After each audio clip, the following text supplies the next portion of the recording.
கிறிஸ்துவுக்குள் அன்பானவர்களே, மகிழ்ச்சியின் மையமாக நம்முடைய வீடு, நம்முடைய வாழ்க்கை அமையட்டும். அதுதான் கர்த்தருடைய ஆழமான திட்டமா இருக்கிறது. சங்கீதம் 48:2 வட திசையில் உள்ள சியோன் பர்வதம் வடிப்பமான ஸ்தானமும் சர்வ பூமியின் மகிழ்ச்சியுமா இருக்கிறது. அதுவே மகாராஜாவின் நகரம். அன்புக்குரியவர்களே, சியோன் ஒரு சிறந்த ஸ்தலமாக இங்கு சித்தரிக்கப்படுகிறது. அந்த சியோனிலே மகிழ்ச்சி நிரம்பி வழிகிறது. அந்த சியோன் மகாராஜாவின் நகரமாக மாறுகிறது. 2 சியோன் உண்டு.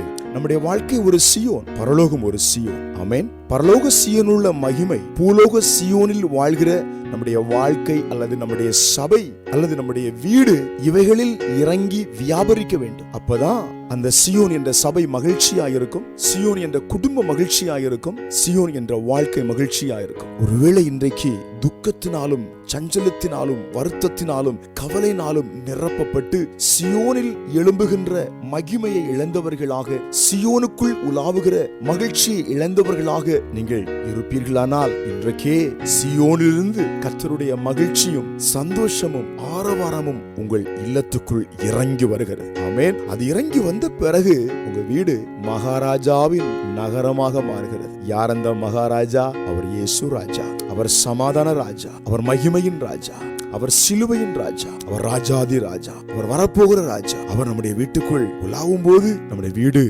ஒரு சந்தோஷமாய், ஒரு ஆனந்தமாய், தேவ பிரசன்னமாய் காட்சி அளிக்கிறது. நிச்சயமாய் இனி உங்கள் வீடு பாழடைந்த சியோன் அல்ல, துக்கத்தில் நிறைந்த சியோன் அல்ல, மகிழ்ச்சியும் ஆரவாரமும் தேவனுடைய நகரவுமாகிய சியோனாய் இப்பொழுதே மாற்றப்படுகிறது. கலங்காதிருங்கள். மகிழ்ச்சியின் சத்தம் உள்ளே தொனிக்கும், ஆராதனையின் சத்தம் உள்ளே தொனிக்கும். மகாராஜா உள்ளே மகிமையாய் பிரவேசித்து உங்களை ஆசீர்வதிக்கிறார். ஜெபிப்போம். பரலோகத்தின் பிதாவே, இந்த காலை வேளையிலும் சியோனிலிருந்து வெளிப்படுகிற தேவ மகிமைக்காய் ஸ்தோத்திரம், மகிழ்ச்சிக்காய் ஸ்தோத்திரம், மங்களங்களுக்காய் ஸ்தோத்திரம், விடுதலைகளுக்காய் ஸ்தோத்திரம். ஜெபத்தில் இணைந்திருக்கிறவங்க மேல அந்த மகிழ்ச்சியும் மங்களமும் சமாதானமும் இப்பொழுது வியாபரிக்கிறது. இயேசுவின் நாமத்தில் ஆமென்.